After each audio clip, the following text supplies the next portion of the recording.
तर या ठिकाणी आपल्याला क्वेश्चन नंबर 27 सॉल्व करायचा आहे. तर क्वेश्चन नंबर 27 दिलेला आहे, for which two liquid solid contact pair the angle of contact is same. तर खालीलपैकी कोणत्या दोन लिक्विड आणि सॉलिड पेअरसाठी अँगल ऑफ कॉन्टॅक्ट सेम असेल. तर हा क्वेश्चन 2021ला आलेला होता.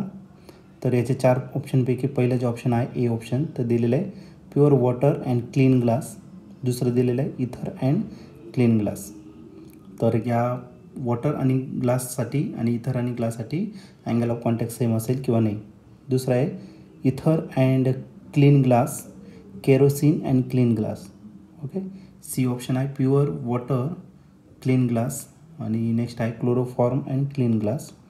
लास्ट ऑप्शन आहे ether and clean glass, mercury and clean glass.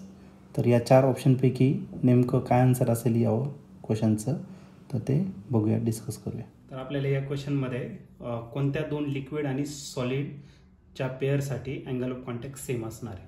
तर याच्यापैकी पहिलं जे ऑप्शन आहे तर ते दिलेलं आहे प्युअर वॉटर दिलेलं आहे तुम्हाला आणि क्लीन ग्लास दिलेले आहे. तर प्युअर वॉटर आणि क्लीन ग्लास जर घेतला तर याचा अँगल ऑफ कॉन्टॅक्ट जो असतो तो ॲक्यूट असणार आहे. ॲक्यूट मीन्स लेस दॅन 90 डिग्री. आणि फक्त प्युअर वॉटर घेतलं तर 0 डिग्री सेल्सिअस असतं. त्याच्यातच दुसरं दिलेलं आहे, दुसरी जी जोडी आहे इथर आणि कोणतं दिलेलं आहे, क्लीन ग्लासचा दिलेला आहे. आता इथर आणि ग्लासचा जर घेतला तर हा जो असतो तर अँगल ऑफ कॉन्टॅक्ट जो असतो तो कसा असतो, ग्रेटर दॅन 90 डिग्री. आणि हा जो असणार तो कसा असणार, लेस दॅन 90 डिग्री. मग ही जी पेअर आहे ही मॅच होणार नाही, म्हणजे या दोघांचा अँगल ऑफ कॉन्टॅक्ट सेम राहू शकत नाही. म्हणजे पहिलं ऑप्शन जे आहे ते रॉंग असेल. पुढं इथर दिलेलं आहे, इथर आणि क्लीन ग्लासची जोडी दिलेली आहे. आणि दुसरं दिलेलं आहे तुम्हाला केरोसिन दिलेलं आहे. ओके, तर दुसरं केरोसिन आणि ग्लास दिलेलं आहे तुम्हाला. तर इथर जर घेतला तर इथरसाठी अँगल ऑफ कॉन्टॅक्ट जो असतो, angle of contact is greater than 90 degree. ते जर केरोसिनसाठी जर घेतलं तर angle of contact is less than 90 degree acute angle.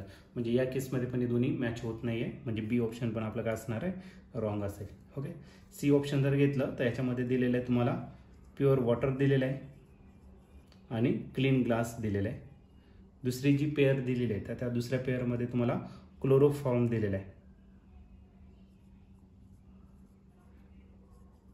Chloroform आणि क्लीन ग्लास याचे काय दिले तुम्हाला, पेअर दिलेले आहे. प्युअर वॉटर जर घेतलं तर अँगल ऑफ कॉन्टॅक्ट कसा असतो, लेस दॅन 90 डिग्री. आणि क्लोरोफॉर्म आणि ग्लाससाठी जर घेतला तर अँगल ऑफ कॉन्टॅक्ट कसा असतो, तर लेस दॅन 90 डिग्री. म्हणजे दोन्ही केसमध्ये आपलं अँगल ऑफ कॉन्टॅक्ट हा लेस दॅन 90 डिग्री येतोय. म्हणजे या केसमध्ये या दोघांचे जे अँगल ऑफ कॉन्टॅक्ट आहे ते सेम असू शकतात. तरी आपण डी ऑप्शन या ठिकाणी काय करू, चेक करून घेऊ. तर पहिलं दिलेलं आहे तुम्हाला इथर दिलेलं आहे. ओके, इथर आणि ग्लास दिलेलं आहे. ओके, यांची पेअर. आणि दुसरं जे दिलेलं आहे ते दिलेलं आहे मर्क्युरी दिलेलं आहे, मर्क्युरी आणि नेक्स्ट दिलेलं आहे ग्लास.